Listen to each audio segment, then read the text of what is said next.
Love.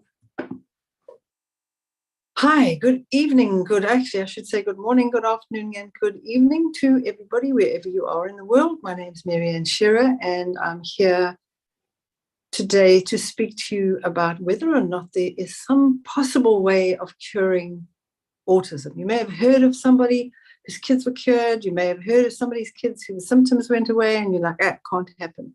So we're going to discuss that, and then we're going to be talking. I'll be asking Jane Casey some personal questions, and she'll be sharing her own personal journey with her sons, who about 22 years ago were both diagnosed, twin boys, diagnosed at the age of about two and a half. Is that right, Jane? And They were diagnosed as being autistic. So she will share where they were with their diagnosis, how bad it was, what she did, and how their journeys changed completely. And so I'll leave you hanging there to see whether or not autism is something that can be reversed. I have an organization called wholeworldwell.com, and my husband Mark and I started that several years ago, 30 odd years ago, 1991, October 91, our very first book came out called The Natural Way. This is the old cover over here. There's several covers in between, and then there's the one with the artichokes, which seems to have taken a walk. I've got it here somewhere. There we go. The one with the artichokes. It's the latest one over there, which is available on Kindle. But just to tell you that book became a runaway bestseller here in Africa. We've sold over 300,000 copies. Some of those copies have been sold in the United States. We quite recently got our books all onto Kindle, and they're in the process of going up there as well.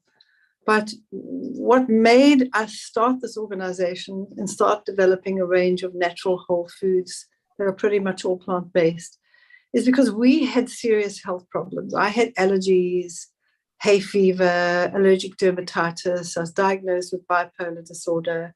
My kids had ear infections, tonsillitis, allergic rhinitis, the oozing, passing ear infections. My husband was told he'd have to live on blood pressure medication for the rest of his life. So we were just like a typical, normal, westernized family, following a typical, what I thought was a really healthy diet, which was, we made our own yogurt, I made my own whole wheat bread, we ate organic as and when we could, but everything was, I always cooked from scratch. We weren't people that ate out in restaurants, and if we did, it was usually, if we ate out, it was at friends' homes or they came to our home. So we were really focused on living as naturally as possible, and none of our symptoms went away. It was quite frustrating. And so its journey started where I started to question everything I'd always been taught. Cow's milk's good for you, it helps your bones grow. And then I started studying nutrition in all earnestness, started studying through an institute in the United States, which is no longer around. I studied also through eCornell with Professor Colin Campbell on their eCornell program. I'm an education alliance partner with PCRM, Physicians Committee for Responsible Medicine, based in Washington, D.C., where I did my training, and several other. I've been studying, honestly, for the last 40 years, trying to find answers to the questions. My children are grown up, and I have 5 grandchildren and 1 great-grandchild. And we have managed to live without being on any medication for the last 30-odd years, which is huge because my husband and I come from a family where his mother was on 11 different kinds of drugs when she died at 69, which is where my husband's age is right now. My father died at 57 from cancer. My mother had allergies and hay fever. I finally got her to change her lifestyle and diet at 60, and at 91, she's outlived all her siblings, her 7 other siblings. There were 8 of them. She's lived longer than all of them, even though she was the biggest, smoked the most and consumed the most alcohol, partied the most until she was 60 when she got pancreatitis. Changed her diet, and now at 91, she's a bit unstable on her feet, but there's nothing wrong with her mind at this point in time. She keeps saying she wants to go home, meaning to be with the Lord. But either way, it's been an interesting journey because literally thousands of people wrote to us in the early days. There was no email. And when we started out, people hand wrote letters telling us of their journeys and how their lives had cleared up and how their kids' allergies and ear infections and attention deficit, and all these different things went. And then eventually I wrote a book in 2001. That was the year my first grandchild was born, Stephen. And he'll be 22 this year. And it's amazing to see him. He has had, him and his partner have had a little girl, and she is 3 months old. And it's wonderful to actually see how well they've grown up, and how the traditional medication and things that happen to most kids, like losing their tonsils, they all still have their tonsils intact. They haven't had their adenoids removed. They've had no grommets in their ears. We've had no diagnosis with attention deficit.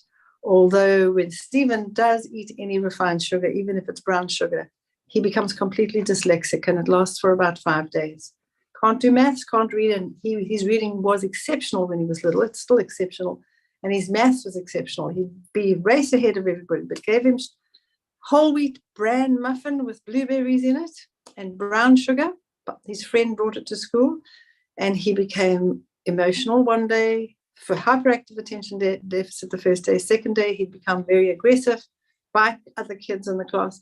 By day 3, he'd become very weepy and emotional, and he wouldn't be coping. And so we homeschooled him, because we knew that before we went to school, he didn't have these problems. So we saw that we all respond to sugar very differently. But what we do know, since I've been studying nutrition, and I haven't finished studying, I'm still learning. There's always new studies coming out.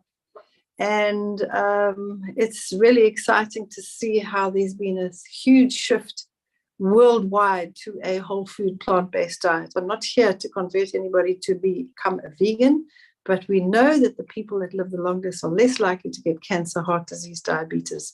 The kids that are less likely to have any behavioral or problems or be part of any syndrome are the ones that eat the most fruit and vegetables and the least processed foods. So that's what we're going to be talking about tonight. What are the specific things that changed? And I'm going to be asking Jane what it is she did. She's going to let us know what her story is. We're not trying to look for the cause at this point. There are so many theories and I've heard so many theories from all over the place. Some say it's genetic, and yet there are no parents or grandparents with it. We know that you can change your genetic expression by changing your diet, according to Dr. Colin Campbell in his book Whole. He's Professor Emeritus at Cornell University. Make sure you get this copy. It really encourages critical thinking. It also teaches you that, and I'll show you a picture there. I hope you can see that. It shows over here how if you change your genetic, if you introduce nutritional intervention, those are the disease genes up there, and these are the diseases that we get. If we intersect that with nutritional intervention, you can change your genetic expression. You don't have to get what your genes say. So it's fascinating. And when you begin to understand that we can change our genetic expression, whether it's the breast cancer gene, or it's the asthma gene, or it's the blood pressure gene, or it's the allergy gene like myself, over the years, I've honestly dealt with thousands and thousands of people. I've spoken all over the world, and I've dealt with so many people, because for each book sold, it's estimated that 10 people read it, because people lend it to their friends and they'll read it out. And they might have read it several times, and it goes to a bookstore where it gets recycled and somebody else buys it. And so it's estimated that for each book that you sell, 10 people will read it. And based on that, about 3 million people have been exposed to our first book, The Natural Way, now called Perfect Health, The Natural Way.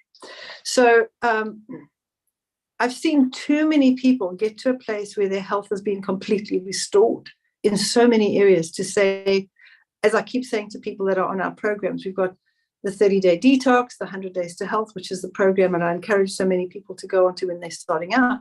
And then there's the 365, which is for people that are serious about getting well, which is the best program to go on when you have got children, because it's a commitment for life raising children. We don't raise children on a daily basis. We raise them for their futures. We teach them character so that in their future they can be successful in their lives, so that they can have successful relationships, be successful in business, because good character brings with it honesty, integrity, hard work. The same thing with healthy eating. We're feeding them healthy now so that they don't end up a statistic with heart disease, cancer, diabetes, and anything else. And what I can tell you is over the years of dealing with people, I have seen when you create the right environment in which healing can take place, it does. And that's the most amazing thing. I don't believe there are any miracle cures out there. I believe that the human body is the miracle. It is designed to repair itself. Even our brain and central nervous system is designed to repair itself and work optimally when we create the right environment.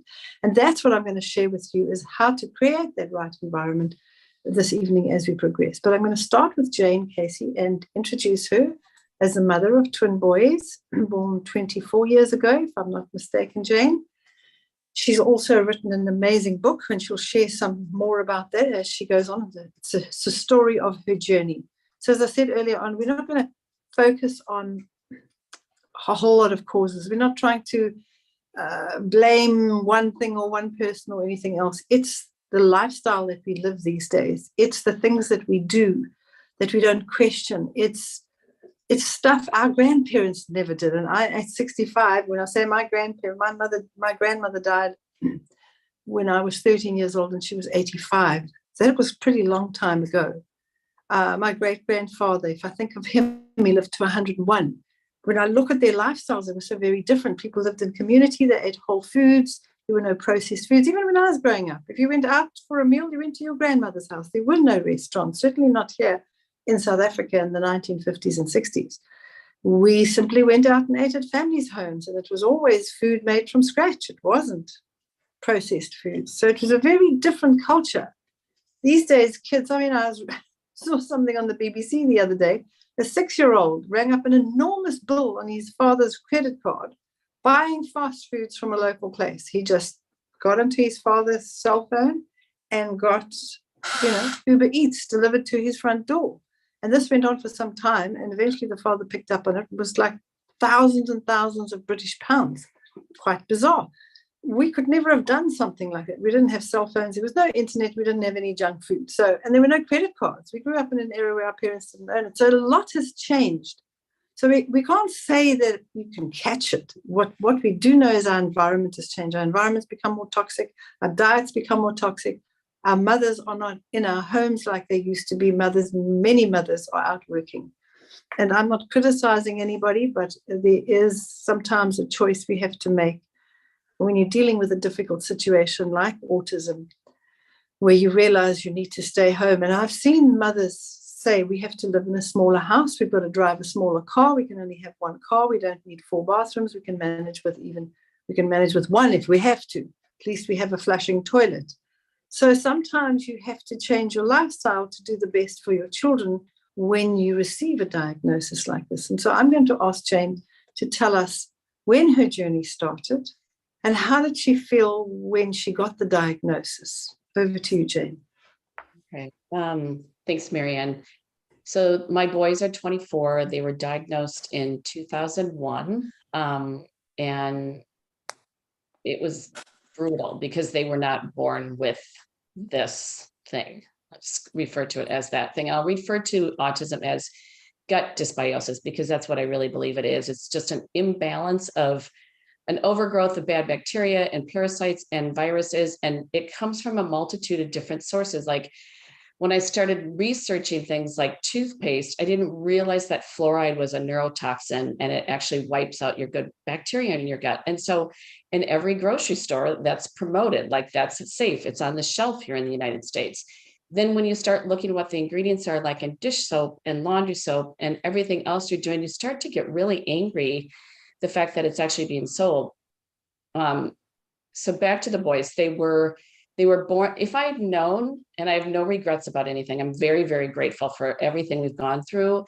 But if I had known things and some of the things that you've laid out in your Healthy Kids book, if I had known to clean up my diet before I got pregnant, if I had known to do certain things, I think we could have avoided what happened. But the kids were born, I went through 1 round of in vitro fertilization. I got pregnant right away. The kids, I was 38 when I had the kids. So they came out 9 weeks early. They were preemies. So I didn't even know the questions to ask when they were in the NICU. I didn't know that they would offer certain things that I probably wouldn't agree with now, but there were just so many things that were bombarded on their bodies. And then around 2.5, like they were doing certain milestones, but not other things. So like they were able to do some stuff, but their pincer reflex wasn't working. And all of a sudden they didn't have eye contact. Their skin was really white. They were very bloated. They got very constipated. Both of them had blue circles under their eyes. They were speaking, and then all of a sudden they lost all their language. My one son would line up toys in perfect symmetry and just flap his hands. And the other son would spin toys for like 8 hours a day. These are my first and only kids. So I didn't know that this was normal. But then what we did realize, both my husband and I, it seemed like they were deaf. So we would call their names. I would call the dog's name. The dog would look at me, give me eye contact, but nothing from the kids. But if I put in like a DVD, like VeggieTales or something came on, they would run to the TV and they could hear the music. So we started just going down the path of Western medicine, of like getting them tested. We checked for everything. And then I remember, and I'm probably going to cry. So um, going to the neurologist office, and she was great. This woman was phenomenal. And she just said, "I'm so sorry to give you this diagnosis." And I went with the kids separately. And so at that time, they were given a warm and fuzzy diagnosis for autism. It was called PDD NOS, which stands for pervasive developmental disorder, not otherwise specified. But it's basically like, let's tell the mom this so she just completely doesn't fall apart. Because when you go and have children, you're not prepared to be a special needs mom. It's not what you envision at all. So I remember going back to her saying, I really needed autism diagnosis because I found out, and I don't even know how I found this out, that I could get services in the state that I lived, that I could get therapists that would come into my house if I had that diagnosis. And I remember her saying, "Are you sure you want that?" And I said, "I will do whatever it takes to get them back." Because my husband was like, "They weren't born this way. They weren't born this way. They weren't born this way." So yes, they were born very prematurely, but it's been a long road. We'll probably interject on more of this as what we went through, but they now at 24, they both have graduated college. My one son just got a full ride to law school in another state. They both work, they drive, they have friends, but if I had just stayed with that neurologist, and she was wonderful, and she just said, just go home and love them, do this therapy called ABA, which is applied behavioral analysis, get therapists in and just help them live as well of a life as you can. And I just remember going, that's not right. And so that's everything kind of pushed into big, a long story. But I look at where they're at right now. And if I had just given up and not addressed any of this, and I think that's what happens to a lot of moms, you can't move beyond the grief, and you just accept it. And then you do all this therapy, but the therapy is great. But if you don't address the gut issue, you will never get anywhere. You just won't. So So Jane, how long did it take you to realize that it was a gut issue? How did you get to that place? Because it wasn't something you were given up front. And then where did you go to from there? They were diagnosed in 2001, and I'm with two friends here that are sitting on the other side of the camera.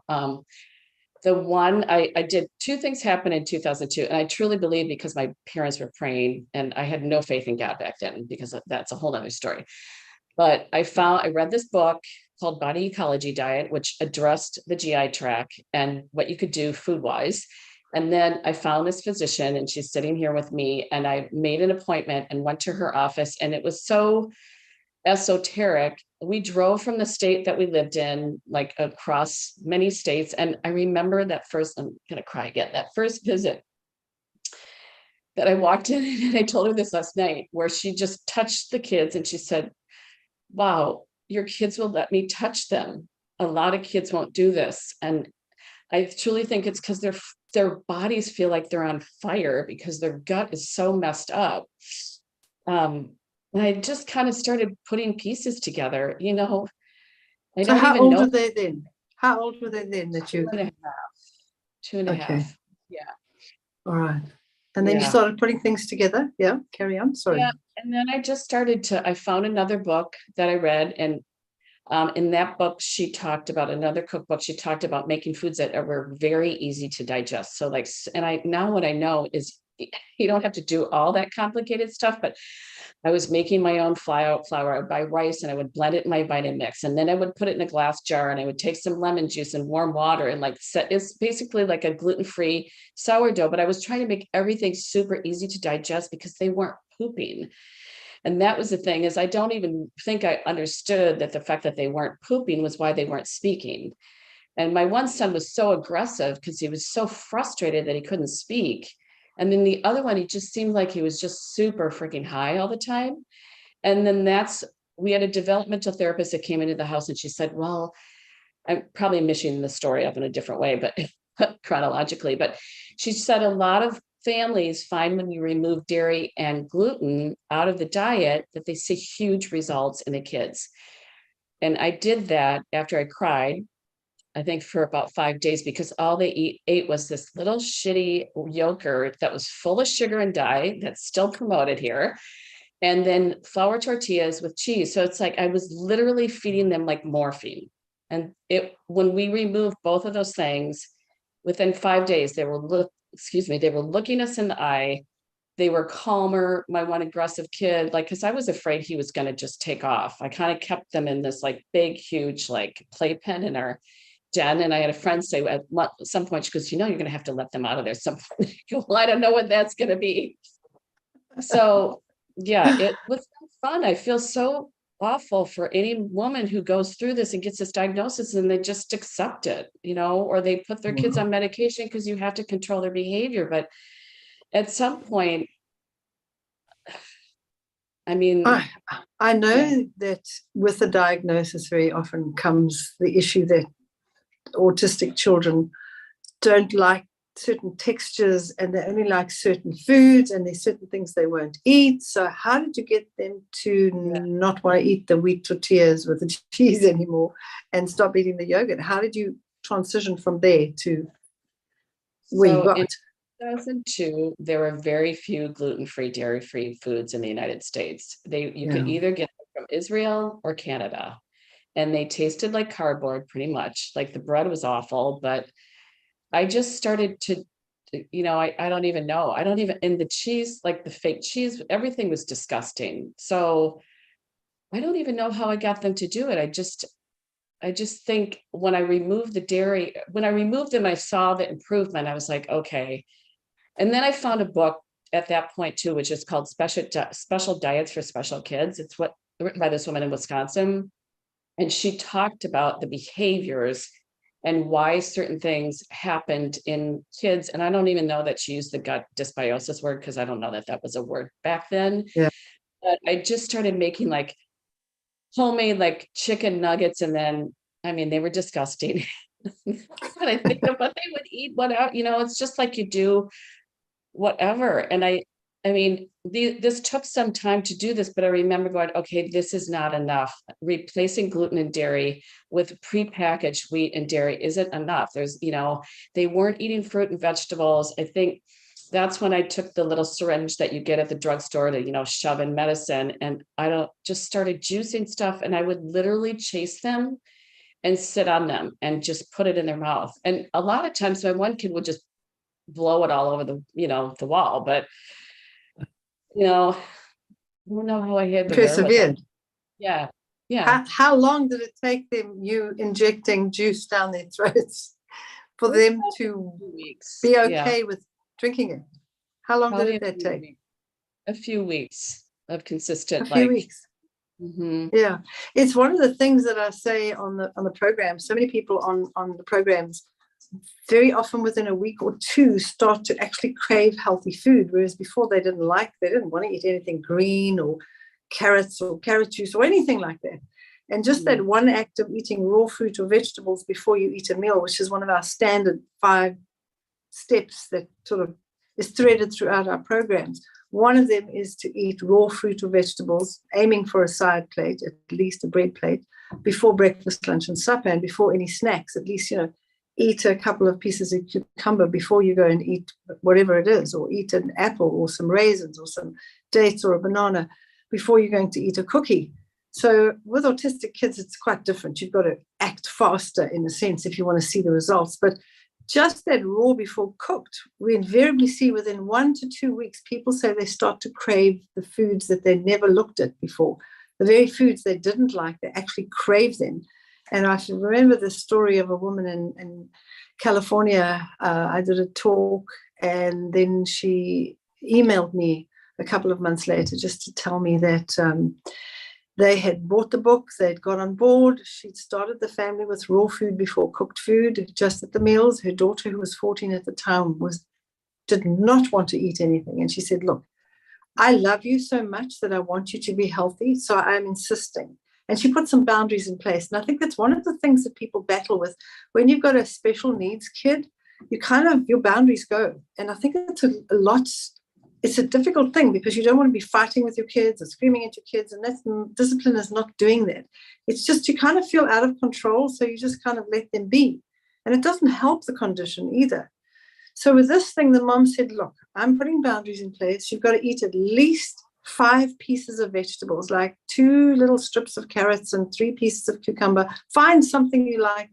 And she started off eating cucumber, and then she added a bit of carrots to it. And then she'd have some tomato, a bit of avocado. Anyway, they went on holiday, and they went and stayed with family and friends, and there wasn't the opportunity to do the raw food before the cooked. And they got back home, and literally as they were coming within a couple of blocks from their home, the daughter said, Mom, please get to the store as fast as you can. I've got to go. We've got to get our raw fruit and vegetables before we get home, because I'm craving them.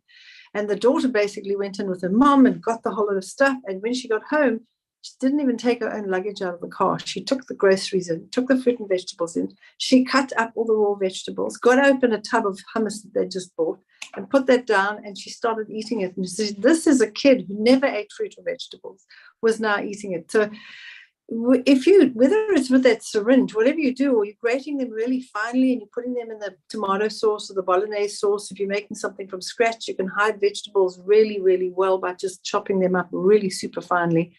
Things like carrots finely grated, just blend them in a Vitamix so it's a paste. And then with tomatoes and what is it? I think your baby marrows, it is zucchini. Courgettes, they all got the same name. Baby marrows, courgettes, zucchini. In the United States, it's zucchini. Wherever you are, choose your name and do it. But it's those tiny little green marrows. Most people know them as zucchini. Grate them really finely or blend them in the Vitamix with whatever vegetables you can find. Mushrooms make things really nice and dark and make them look quite meaty.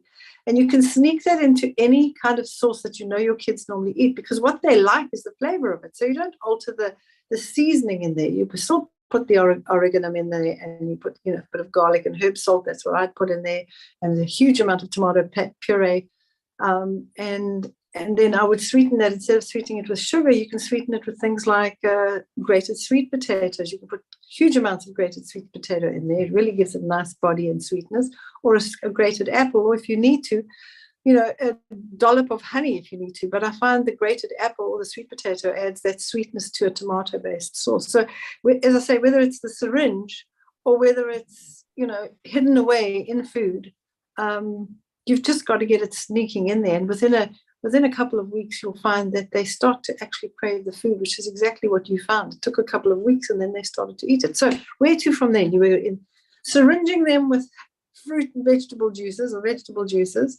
You had the probiotics in and the gluten and dairy out. Where was it going at this point? What did you notice? They just dramatically changed, but I think a turning point for us was, I just made up a little acronym in my head, which was FFFPC. It was like, I knew that they had blood sugar regulation things. And I don't know who told me that. I don't remember if my friend who's a doctor told me that or something, but I knew that if they didn't eat something every couple hours, it's like their behavior just got worse. So for me, that was FFFPC, and I was fat. I was doing fermenting at that time, and I don't recommend that at the beginning when someone's starting on this venture of healing their kid from this autism, because I think it's too intense looking back on what I did. But I did fat, ferment, fiber, protein, carbs. So it was just so I could kind of keep my wits about me. Like I would just put together little things and try to make them look fun. So they would just play, a lot of it, just play with the food. And that was part of it, is just, there's a tactile thing that goes on with a lot of kids on the spectrum too, that their senses, because a lot of times they're not verbal at that point, or they've lost their language, is that their other senses are very heightened. So the sense of smell and tactile sensory stuff is like, they literally gag at trying something new. And that's why a lot of kids on the spectrum they regulate themselves by eating 3 or 4 foods, but usually those foods are wheat and dairy. So we were beyond that point, but I did kind of what you mentioned. I just started making more things in the Vitamix and blending it, and just, my kitchen just became the lab, and I just, through trial and error. And if I had been in the program with what you offer, with a community of other people, I wouldn't have felt so isolated. I remember when I wrote my book in 2010 and published it and went to this autism conference, and I gave it out to people. And I remember several women going, oh yeah, she healed her kids with food. And at that time, so many women were doing like 35 supplements with their kids, because I went down that route, but eating 4 foods. So it's like, our bodies aren't designed to take a bunch of different supplements. I think what happens is you just feel like you're in some sort of control, because these supplements, like, they address a certain issue, like, as in that whole book, as reductionism, like if you target this will get resolved, and it doesn't work that way. And just to interrupt, sorry, just so that people understand the problems with the traditional supplements, if you're taking the safest supplement of all the supplements to take would be vitamin C. When I'm talking about supplements, I'm talking about actual vitamin and mineral extracted or processed in a laboratory and then put into capsules or into a pressed tablet. And when we take it in that form, it's not gone through the process of photosynthesis, which is what happens with plants. You plant a seed, a carrot grows, photosynthesis takes place, and what happens during photosynthesis is that all the nutrients in there, whether it's vitamins, or it's beta carotene, or if it's vitamin C, or it's the B vitamins, it doesn't matter. And if you don't get me saying vitamins, you would say vitamins. Okay, so just in case you're not sure what I'm saying. So what happens with these vitamins or vitamins or minerals, for that example, calcium, magnesium, potassium, any of that, you've got a molecule of vitamin C, for example, like that, okay? And it needs to, through the process of photosynthesis, be attached to a carbon molecule or carbon molecules. And in that form, you can use virtually all of it. 80 to 100% of it is fully usable by the body. But in a supplement where it's been extracted or manufactured and processed, you're just getting that nutrient in a form that is not fully usable, and it's around 4 to 10% maximum that the body can actually use. So that's why you end up taking so much of it. Say, I'm using vitamin C as the example, because with vitamin C, very often people are taking 500, 1,000, 2,000 milligrams of vitamin C, when our recommended daily allowance is only somewhere around 100 to 150 milligrams. In fact, they say the recommended daily allowance, or the recommended quantities, whichever acronym you use, there's various acronyms that people use, whether it's RDAs or whatever, it's the recommended amount. It's normally double. They say, what do we actually need? Let's double it just in case you're not getting enough. So even at 100 to 150, it's basically double of what we're actually needing. So when you take these highly concentrated quantities of nutrients, but vitamin C being the safest, and the safest supplement to take, vitamin C, causes gout, arthritis, kidney stones, stomach ulcers, and osteoporosis.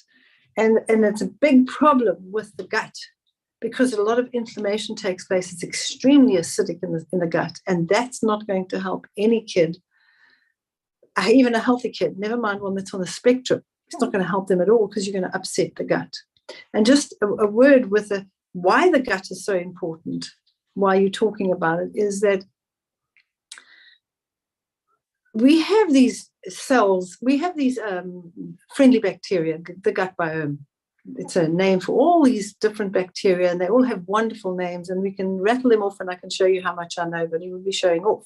So it's just the friendly bacteria that are in the gut that should be there. Many, many years ago, when I first started reading about nutrition, and I started reading things about the gut, and they were talking about how it's connected to the central nervous system. I'm like, these people are smoking something, man. They don't know what they're talking about. So I come from a background where I did chemistry and anatomy and biology and science. I wanted the science behind it. And in those days, before there was an internet, it was very difficult to have access to medical journals and nutritional journals. So I would go into the local medical libraries and I would scratch around and find the new magazines and the archive magazines. And it wasn't an easy process. But now you can just hear, even when the internet first came out, they were charging us $8 just to read an article from the American Journal of Clinical Nutrition. Whereas now you can actually go onto almost any site and you can find at least the introduction, the basic concept of what they looked at. You may not get the full study, but you can get, the introduction and part of the conclusion. So you can at least follow up on it easier. It's a lot easier these days. But what it was basically saying is the studies are showing that the gut bacteria, when the gut is in balance, there are more neural cells in your gut than there are actually in your brain, nerve cells. And those nerve cells in the gut speak to the nerve cells in the brain. There's communication. Your central nervous system is like a system of electricity in a way. It's these pulses, almost like electricity, sending all these messages around. Some of them are chemically transmitted, and some of them are almost like an electrical transmission. And so you have the gut continually speaking to the brain and the rest of the nerves in the body. And so it's very important for the brain to work efficiently that the gut is healthy. It's essential. And, we've all grown up saying, I felt something in my gut. I was uncomfortable in my gut when I met that person, or I felt really comfortable with that person in my gut. That's part of our ancient mechanism, our primitive mechanism to protect us. Our gut would actually, your nerve cells in your body would actually connect with each other and you would get this message. So it was this completely subconscious connection that goes on and actually gives us this incredible feedback saying you're not safe or you're safe. But it's not only about safety, it's about getting the brain to work efficiently. And without the gut being in balance, you're not going to get that. And just while we're talking about it, the things that really upset the gut bacteria and throw it out is anything that's got an antibiotic in it, whether it's animal, beef or chicken or whatever meat you're eating. If it's just mainstream meat that has been raised on a huge feedlot and it's factory produced, there's definitely antibiotics because the farms are so large, there's a lot of infection and mess, and so they give them routinely antibiotics simply to make sure that the infection isn't passed on to human beings. But what is passed on are the antibiotics, which has resulted in a lot of antibiotic resistant bacteria that can cause enormous problems in the body because of the amount of antibiotics that are in our food. And so if you are eating any animal products, to make sure that it is completely organically produced with no antibiotics at all. The other thing is to make sure that we're not drinking tap water. Tap water contains chlorine to sterilize the bacteria that are not good for our gut. Well, our friendly bacteria. What happens is chlorine comes in as a sterilizing agent, sterilizes your gut, and then your gut biome is thrown out of balance. So just drinking tap water with normal chlorine in it will upset the gut. And so I always recommend that just to make sure that you're covered, because it's very difficult. We don't want parents getting neurotic and like, don't drink the water and the kid's dying of thirst and there's nothing else to drink, is to make sure that your children and yourself for that matter, I do it every day, is to make sure that I take one capsule of probiotics. The product I use is Flora Food, which is a product that's actually produced in the United States. It's originally cultured from the inside of a newborn baby's mouth. So it's the exact perfect balance that humans need. It's not from an animal. And that was over 40 years ago. So I've certainly found, and I know that Jane is using it as well, I've found with the kids that I've dealt with autism that they can be on a probiotic and we put them on the Flora Food and literally within 1 to 2 weeks, we see a dramatic improvement because it is a unique way that they produce it. But the very fact that it is cultured from a perfectly newborn baby's gut, as I say, 40 years ago, it's putting the right bacteria back in the gut. You're not getting some cow bacteria and something from some other animal.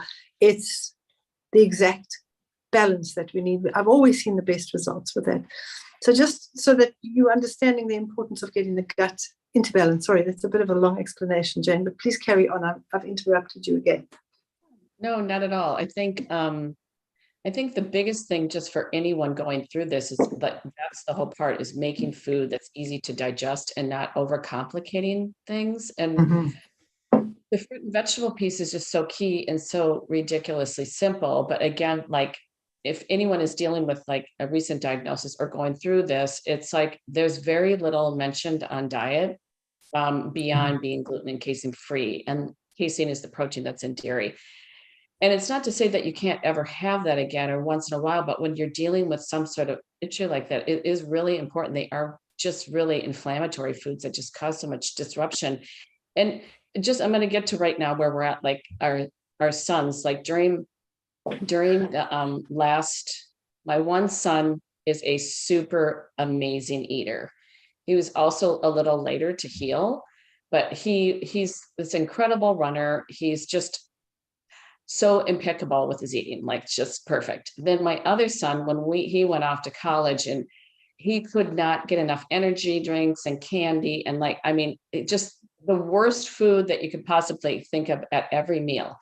So right now he's having to he started to have some really stressful thinking. And so much of that is like, he's got something going on in his GI tract. We know what's going on. And he's learning, like, so he works in the city, and he'll call me over lunch and he'll go, I'm reading this label.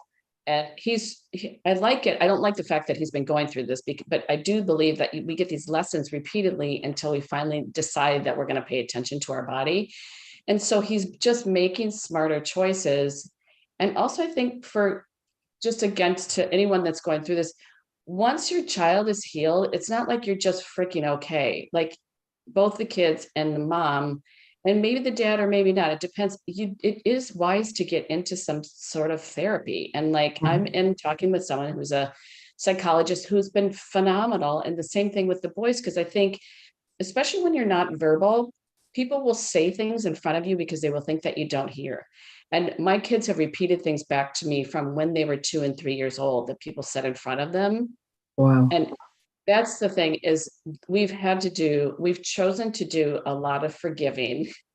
And the part that I'm working on now, and this again goes to moms, it's like so much of this is forgiving yourself, because we have had so much shame and guilt in those first early years, going back to the 40s, when those first cases of autism were out there. We moms were called refrigerator moms. We were referred to as having no empathy, and it was our fault that our kids had no affection, with weird behaviors. So the shame and guilt that floats around with this it's catastrophic. And it does carry with you. And then, like myself and many other women that I love, we sugarcoat it and act like everything is always okay. And it's not. If you don't go back and deal with that stuff, you just develop these really awful coping mechanisms. And often they're like potato chips or coffee or wine, or in our state, pot is legal. So choose your poison. And, those are the things that's basically where we're at. I mean, the kids are healed. And I'm also careful to say, like, they'll have people say, well, then you never really went through this. But I have a lot of friends who've been friends with that could say otherwise. Yeah. I mean, to have the nonverbal kids, no eye contact, those are just classic autism symptoms. I mean, it's not normal in an average kid. Doing the sort of spinning thing and rocking and all of that stuff is very classic. I mean, many kids today are diagnosed as being on the spectrum, but you said an interesting statistic that you mentioned to me. You said there are 31 children. Is that 31 million children worldwide? That are non-speakers. I guess that's the way. Non-verbal. Because it's a social and a communication. When you look at it and you look at what autism is, nobody really seems to agree, but there's this general consensus that it's not a disease, it's kind of a syndrome, and it's about communication and socializing. They're awkward in a social environment, and they don't communicate very efficiently. And then some kids it's really bad, like completely nonverbal. and in others it is no eye contact. It's fascinating actually looking at all the symptoms, and I was looking at some of them listed, and you can watch anything on YouTube, but finally there's very little about how to help children get well and stay well, because the assumption is it's for life. And I actually heard one of the guys saying it's genetic, there's nothing you can do about it, they've got it for life, you're just going to have to deal with it, basically. And I love the fact that you didn't accept that. You said, I want to do everything that I can that's in my power. And there may be some mothers out there listening and thinking, gosh, it sounds complicated and it's this, that, and the next thing. But if I listen to you, firstly, it wasn't very complicated. It's just the basics. Get the refined sugar out, get the gluten out. All of this is affecting the central nervous system, the brain. Caffeine, gluten, refined sugar, all affect the central nervous system. And those are the worst possible things you can give your kids. And then there's dairy products as well, which every kid has because it's good for your bones. But we know it's not. We know the people that consume the most dairy products have the most dental decay and the most brittle bone disease, osteoporosis. So we know for a fact that dairy products are not beneficial when it comes to our skeleton. But we've been taught otherwise because there's big business out there, and it's just like, the stuff's just been out. Oh, my grandfather had. But your grandfather wasn't eating yogurt every day. He certainly wasn't. He might have had a bit of milk occasionally, and it would probably be pretty kind of pure, straight from the farm. It's even if it's straight from the farm, it's still not designed for human consumption. It's perfectly designed for a baby cow. That's what it's designed for, and we are not baby cows. It contributes to things like huge amounts of weight increase. You think of a baby cow as weighing about 80 kilograms when it's born, which is what an average fully grown man weighs. And then when it's fully grown, it's about 800 kilograms. You'd have to convert that to pounds if you work in pounds. But whereas as humans, we're born weighing 3 pounds and we're fully grown at 60 to 80 pounds on average. I'm just giving the not pounds, 3 kilograms and 60 to 80 kilograms is fully grown in humans. So we're consuming a food that's designed to make an animal grow really fast. And if we're wanting to make us grow really, really fast, that's one of the things. One of the things that came up talking about dairy products, one of the things that did come up in one of the specialists that was speaking on autism at one of the conferences that I was looking at, he was saying that one of the symptoms that you find in 25% of kids that are diagnosed with autism is an enlarged head. They found that the brain grows too fast in that sort of first year or two. And so with some kids, they have bigger heads because of this. And I found that fascinating. It's one of the symptoms I hadn't seen before. But I had dealt with a child many years ago. Probably the kid is now about I'm trying to think how old my youngest daughter was at the time. It was probably about 27 years ago. And I knew the mother really well. She was a mother who had her child later on in life, and I think she was in her 30s as well, nearly 40 years old, and she had her child. And he, at about a year, well, they noticed earlier on from about 8 months, 6 or 8 months, that his head was bigger than most kids. And he ended up eventually in hospital because there was this build-up of pressure in the brain. It became, his head became quite enlarged. And she frantically got hold of me. They put a stent to drain all the fluid out of his head, and he wasn't doing well. He wasn't thriving, and he was on cow's milk. She had not been able to breastfeed him. She had him on cow's milk.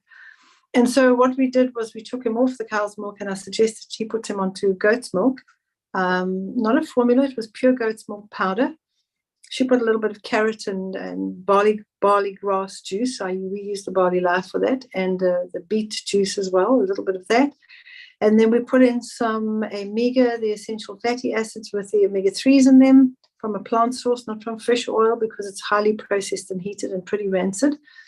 And literally within 24 hours of taking him off cow's milk, there was an improvement. And within a week, his head his circumference of his head had reduced considerably, which made me wonder, I mean, not everybody's as extreme as that, is that if this is an enlarged brain and the brain is growing too fast, because they measure the circumference of the head, is the potential is that it could be that the dairy products could be causing it. And I know you mentioned casein, but there are actually 25 protein fractions in cow's milk, and casein is just one of them. Whey is another one. And one of them, which has been numbered as P63, is known to damage the pancreas and cause juvenile diabetes, for example. So it could be any one of those 25 fractions that could be actually affecting it. So I was listening to some young girl being interviewed. She was speaking at one of the state, the head office, what do you call it, a head office, the state capital of one of the states. I forget which one it is. I think it could have been, no, I forget which one it was. But she was talking about, and I'm just getting this up on my phone to actually just check what I'd looked at. She was talking about having Cheetos. And she was saying that because of all the therapy her mother had gone through, and it cost an enormous amount of money, what her mother was doing was actually lobbying for the state, for the capital of her state, to actually change the law so that people could get more medical insurance to cover the cost of all the therapists. So she'd gone through all this therapy and she'd done all the stuff. And here she was actually talking, and she mentioned that her mother said, what do you think of? There was this thing about what are you thinking of at any time? And she said Cheerios. And it was an interesting thing because I looked up the ingredients of it, and it's kind of thing that shouldn't be in any kid that's even a healthy kid, never mind one that's been diagnosed as autistic. The cornmeal's not the issue. It starts becoming processed vegetable oils, whether it's canola or sunflower oil, but cheese seasoning, which is whey, cheddar cheese, milk, cheese cultures, salt, and enzymes. Then there's canola oil, which is another oil. So you've got 3 oils in there that are processed, refined, and heated, artificial flavors. Then there's whey protein as well. So you've got the whey protein, plus you've got the actual full cheddar cheese, and monosodium glutamate, which makes you addicted to it, makes your taste buds swell up, and then they become hypersensitive, and now you're addicted to. It's in most fast foods and things like it, Cheetos. Artificial color and salt. There we go. And then it says contains milk ingredients. And I'm thinking there's so little attention paid. So little attention paid to the diet of the children, and it's actually shocking. You were kind of, from what I'm understanding, you were kind of out there just kind of getting information from various people and, picking it up and kind of just trying and experimenting on your kids. And I think that's probably, if you think people kind of looking at you and thinking, gosh, that's really tough, because, there you were chasing your kids around the house trying to, syringe juice down, vegetable juices down their throats. And the average mom is like, I can't do that. I can't even go in that place. I can't. So it's interesting to see what you did and where you got. And I think one of the things you mentioned to me was you were concerned about them getting to puberty. And then what were you saying? It was an interesting thing. I was literally just thinking the same thing. And that was my motivator. I don't know why, but when we hit puberty, and I'll address young men, they have a certain desire. And I just knew I did not want that certain desire being done in public. And I don't even know where I got that thought. I think that was the thing that just kept me motivated to just keep working on the diet. I also, my husband was great. And a couple of things, like he worked really hard and I spent all his money. Our money wasn't his. He'd come home and say, okay, what was the flavor of the day today? And so I just charged so much money trying all these things. And thankfully, money that we didn't have. And thankfully I was able to we were able to take care of that and pay that off. But when it's all said and done, and I look back on all the things I did, it doesn't matter what you do if you don't address the nutritional deficiencies and work on diet. And it's so ridiculously simple and inexpensive, then you're never going to get to a place of letting their bodies heal, because you're torturing yourself. And again, there's nothing wrong with therapy at all, but if you don't address the gut issue with diet, it's just, you're never going to get to a place. And it's kind of like cancer. It's the same in my mind. You're exposed to just a lot of toxicity. The genes that we all have in our bodies that we're predisposed to different things, they're just triggered by the environment. But like you said, with that whole book, they don't have to be. And it's just simply a choice. And I want to just kind of, maybe we can segue into like the different programs that you have, because I think I was messaging with someone yesterday, and she said, I really want to work on gut health for my whole family, and I don't really even know what to do. And I'm just so overwhelmed. And I said, you need to be in a community with people. You need little tiny bite-sized steps.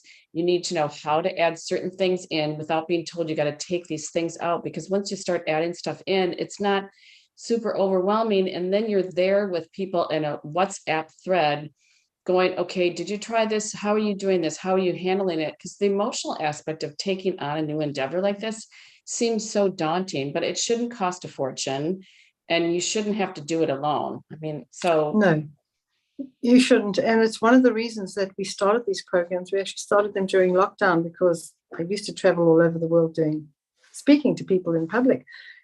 In a sense, what I didn't like about it was that I would speak somewhere and maybe come back a year or three later, and there people, would come, oh, I got your book and I got going, and then I lost my way because nobody else is doing what I'm doing, and it's really hard. My family, my extended family, the in-laws, it's just become so difficult.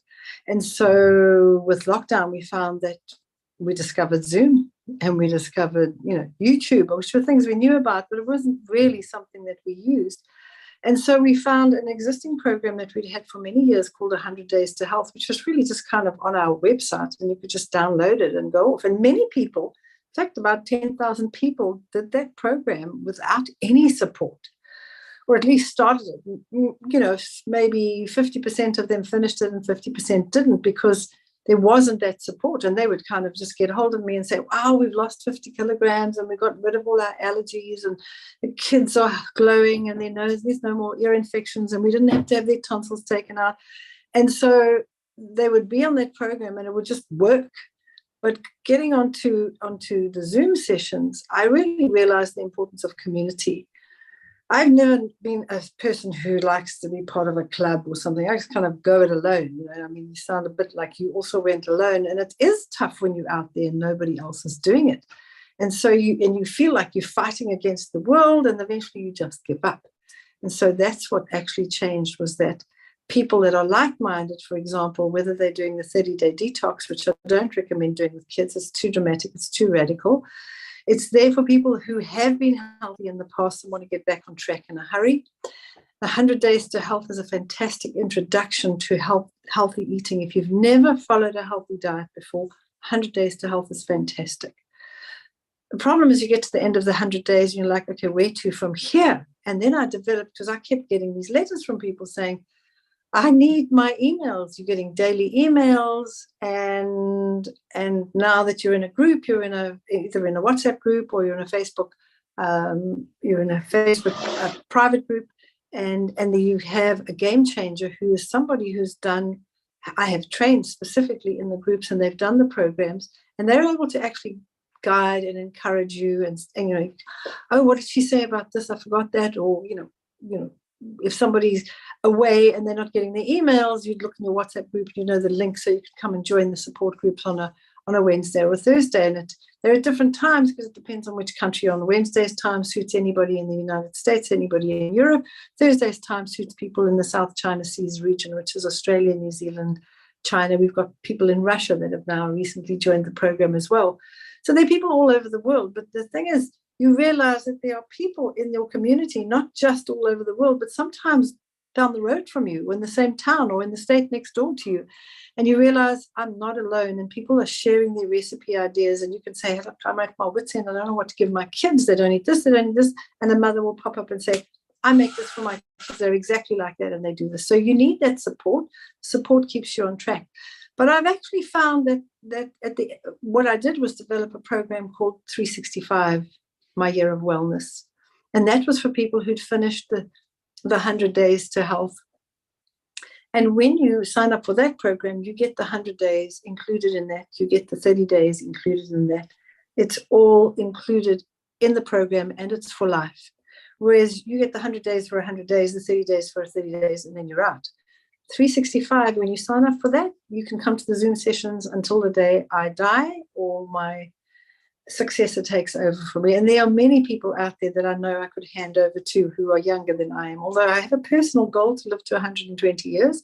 And every time I meet new people, I invite them all personally to come to my 120th birthday, which is on the 13th of February, 2078. So you're all invited, okay?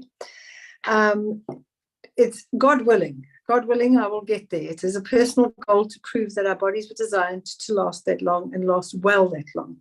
And I know that I'm fitter, healthier, stronger, and in much better physical condition than I was when I was 20 years old. So I'm figuring if I keep improving like this, by the time I get to 120, I'll be better than I was at 65, at 25. Anyway, what I'm saying is the 365 is an ideal program if you've got a child with autism, because this is not a quick fix. It's not something you fix in 100 days. You can get going in 100 days, but you need support for an extended period of time. And then once you've experienced this change that's happening, it's ideal for you to then become a game changer yourself, because when you're on the 365, you can become a game changer, which means you can sign people up. Anybody can sign people up, but we obviously reward you quite handsomely, very handsomely, when you help other people get onto the programs. So the 365 is for life. It means anytime in 10 years' time, you can say, hey, I'm back on, I've been traveling around the world, I've come back home and I need some support. Or from anywhere in the world, you can dial in and you can ask questions and you can be part of it. So it's really important that you choose wisely and choose the right program. I do think 365, as I say, is the right program for people who have a child with autism. But I also want to add that the suggestions that we recommend, the removing of the gluten and the refined sugar and the caffeine and getting the gut bacteria into balance, outdoor exercise, natural light, everything that we encourage you to do is in my book, Healthy Kids Here, The Natural Way, which is available on Kindle. Right now, it's not actually, this is the updated version, and it is only officially being released on the 1st of May, but the Kindle version is available today. But you can we'll let you know via email when it's ready. But in the meantime, because you've attended this webinar, for anybody that's attended the webinar, you will get one of the chapters called Behaviour, Problems, Learning, Difficulties, Brain Function and Food. And it's quite a long section. It's one of our longer chapters. It's probably over 20 pages. You will get that as a little booklet sent to you for free if you've attended tonight. All you need to do is email us at Mary, MaryAnn, then an S for Shearer, which is my last name, and then MP. MP stands for Moving Pictures. So it's Mary Ann's MP at gmail.com. You will only get that if you email that address. No other email, no email you've got from previous times. Don't email our assistant who lives in Florida in the United States. Don't go to any other emails other than Mary Ann's MP at gmail.com, and then you will get that booklet. You'll also, if you sign up for the 365 program, only if you've watched this program, and you can email us as well at that program and say, I was on the talk, this is where I am. You can use that same link as well. You need to email us and tell us you want to be on the 365 and we'll load you on. But what I am giving away for free as part of that package is a full health assessment. You'll be sent a comprehensive health assessment set of forms. I need all the details about your child and their diet, and you'll see there's a whole lot of things, their birth, everything that's been through, and then a place to add anything extra. And I will then give you an assessment of where you'll send me the assessment. I'll give you some guidelines to follow immediately for your child and the reasons why you shouldn't and which sections of the book you need to read. Normally, I don't do that at all. I don't do any health assessments, private health assessments anymore. If you want a personal health assessment with me, I actually charge so much to discourage people from doing it, simply because I want you to be in a community group, not dependent on me. So it is something that you would have to pay me at least $5,000 for a full, comprehensive, whole year working with you, doing the health assessment, and then giving you guidelines. And I'm only doing that specifically for this group of people who are watching this webinar. You can email us at maryannsmp@gmail.com and tell you want to sign up for the program. If you're wanting to find out more about the program, you can go to our website, which is wholeworldwell.com. That's wholeworldwell.com. Have a look at the program, the 365. You get access to the 100 days and the 30-day programs. You can do them as many times as you want to. You will learn, and why I advocate and encourage you to do the 365 is that you need to learn together with your family how your bodies actually work, so that you're not in a state of fear and ignorance anymore. You've got to know how your child's immune system works. Obviously not studying physiology in detail, but there's enough information for you to understand there's 15 separate sections of the body that actually help the immune system, the endocrine system, and how that works with your central nervous system and your brain, and how important it is for that system to get outdoor time, important for children to play outdoors and get natural light, and how that affects the brain and the pineal gland and the melatonin and serotonin and sleeping and the way the gut works. All of that's important, but you learn in bite-sized chunks. So there are 12 body systems. Part of that's the immune system. Another one is the endocrine system. You'll be looking at things like the gut, how the gut works and how the importance of the gut biome. All of that is in there. Your liver, the kidneys, the skin, all of that. 12 different systems. So every month you're learning about a body system, and every month you're learning about a pillar of health. A pillar of health is natural, changing your diet, how to do that. So we talk about that pillar of health and how to deal with it on an emotional level. We've all bring baggage into our life wherever we are. We've all been affected by some trauma that's happened in our lives, whether it was, a mother who just couldn't actually say, I love you. I know I grew up with a mother like that, and I'm not criticizing her. She came from an era where I think very few parents did that, where a parent never tells you that they love you or they're proud of you or anything. It's you don't realize it until you meet other people whose parents say, I love you and I'm proud of you. Until you have your own children is when you realize, oh my gosh, I love my children and I'm telling them that. So we just bring this baggage in with us, and all of that affects us, and it affects us on so many different levels. There's social balance, there's emotional balance, relational balance, spiritual balance, financial balance. There's 12 pillars of health, 12 body systems, and then there are 12 different books, including 4 recipe books with dozens and dozens and hundreds of recipes, actually not dozens, hundreds of recipes that are easy and quick and affordable. I am not a chef, but I like food and I like to cook. And so their recipes are quick, they're easy, and they're foods you can get anywhere in the world and can afford them. It's not about superfoods, it's about the super body. When you get the super body working properly, whether it's in your body or your kid's body, it starts to work supernaturally. It works spectacularly. When this one mother that I dealt with, where her kid, her 7-year-old, no eye contact, all he said was, Mom, Dad, yes, no, that was it. Nothing else. Wasn't at school. His 6-year-old brother was at school. Within 2 weeks of changing their diet and following the principles of no gluten, no dairy, proper food combining, which I haven't gone into much detail, but is covered in great detail in the book Healthy Kids, and on the programs. And the beauty of being in that community is that you get stuck somewhere and you're like, I need to talk to somebody. You can either talk to them in the WhatsApp group, or you can talk to me once a week. You can come. In fact, if you want to, some people in some zones come on the Wednesday slot and the Thursday slot. It's entirely up to you. You can come once a month. You can come twice every week. It's entirely up to you. So what we're doing for people that sign up with autistic kids, as I said, the health assessment and a written guideline for you to start straight away. That's only if you're doing the 365. It's not coming with the other programs.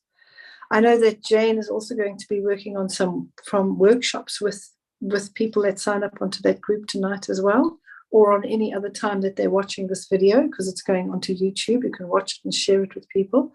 So we are wanting to start a group specifically for parents of children who have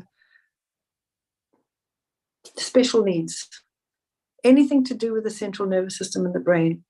We're starting with the autistic group, but parents whose kids are ADD, ADHD, any kid with a learning dyslexia, quickest thing to sort out.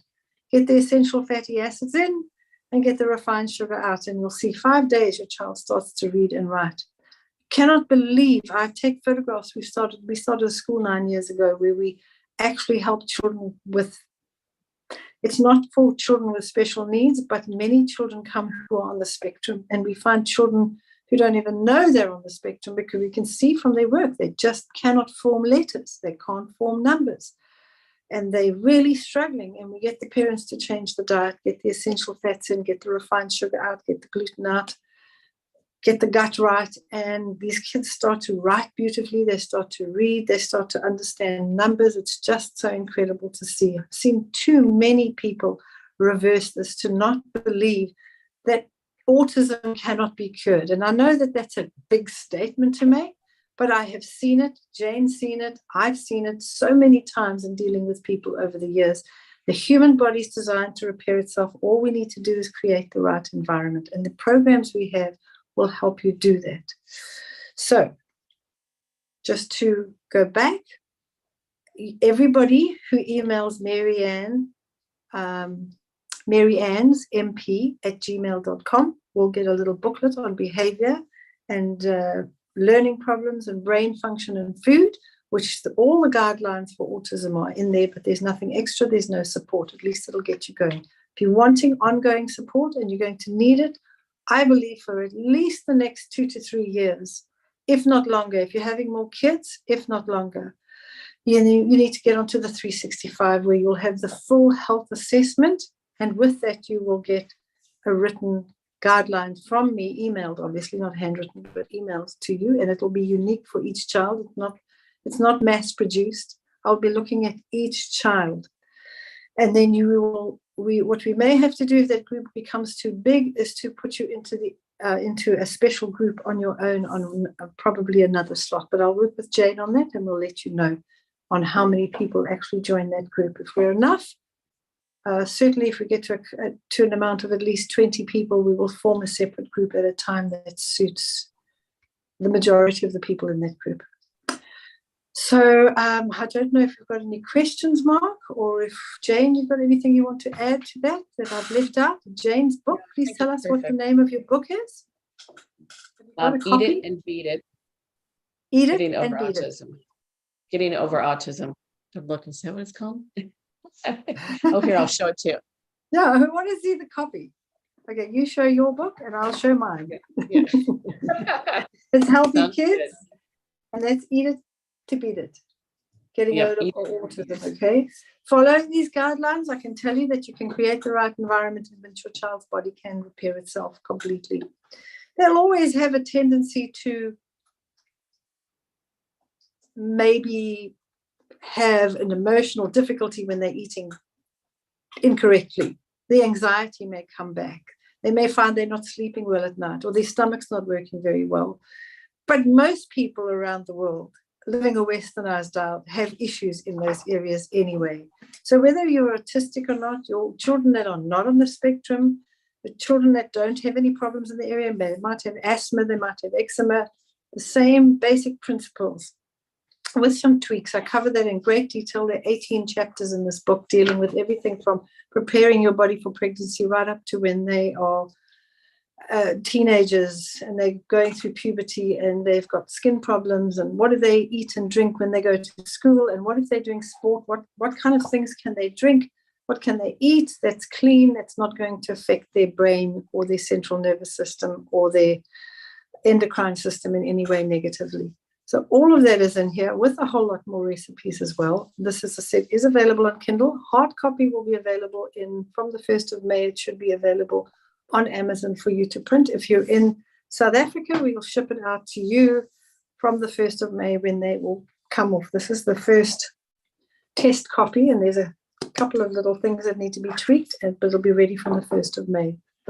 Have I left anything out? I know we've got Mark, my husband, here, sitting manning the desk. And Jane, what have I left out? I don't think anything. I think you wrapped it up, and I think it's perfect. Okay. Have we got time for any questions, Mark? Have people asking questions, or have you been answering them? Mark? Any questions we need to answer? Not. Questions, if you do have any further questions, you'll have to ask them when you come and join us on Zoom. That's where I'll answer them. Or if you get onto the program and you join Jane will be your game changer, definitely in this group. She'll be the game changer for the Autism and Asperger's group, very definitely. Any learning problems can go into that group, but this is Jane's area that she's really focused on, and she's had success with it. And I know she's been very inspiring and motivating to many people over the years, because she's got something to share that really worked, and she's seen the difference. And when she speaks to me about her sons, I've never met them, but I am so wonderful to see that they've gone from, these 2.5-year-olds to these 24-year-olds, and they've grown into normal young men whose bodies are functioning, amazingly well, and they're doing incredibly well with the lives that they run. So with that, as I said, any other questions you have? If you're stuck, it's the maryannesmp@gmail.com. If you are asking any questions about anything that's gone on here tonight, something you may not have got, watch it again to make sure you're getting the right information. And if you're wanting to look at the programs, go to wholeworldwell.com. And with that, I think we're going to love you and leave you. And thank you for spending the evening with us. Thank you so much, Jane, for being part of being here. It's been amazing to have you speak about your journey that you've gone on. And I know that you've been very involved and in working together with other mothers and helping them. And I'm really looking forward to seeing people's lives change. I really think there's going to be, we need to start a wave of parents who understand that this is not a train smash. You're not in a place where it has to be like this for the rest of your life. And I think, if nothing else, that you can get hope that makes you realize you can have a child that's functioning at a much better level than where they are right now.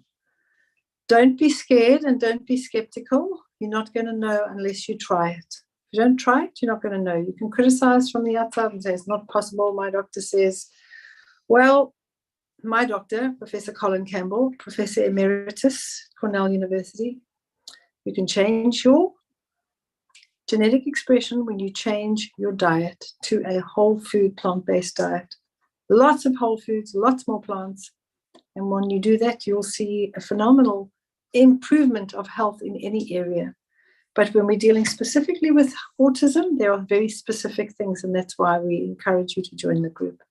God bless you all, and thank you for your time, and we'll see you on Zoom somewhere along the line or next time. Every month we have a free webinar on a different subject. So if you join our email database at the address that I've given you, if you say you'd like to be on our database and get our newsletter, but more than that, I think just go to our YouTube channel, Marianne Shearer YouTube, and subscribe and hit the bell. Make sure that you get notified every time we put out another video on YouTube, and every time there is another webinar. So make sure that you get that notification.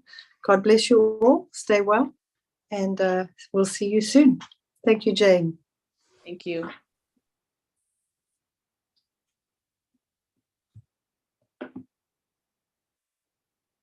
Are you switching off?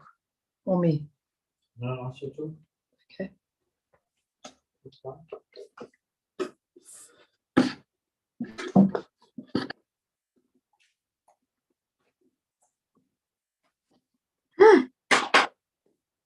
How was it?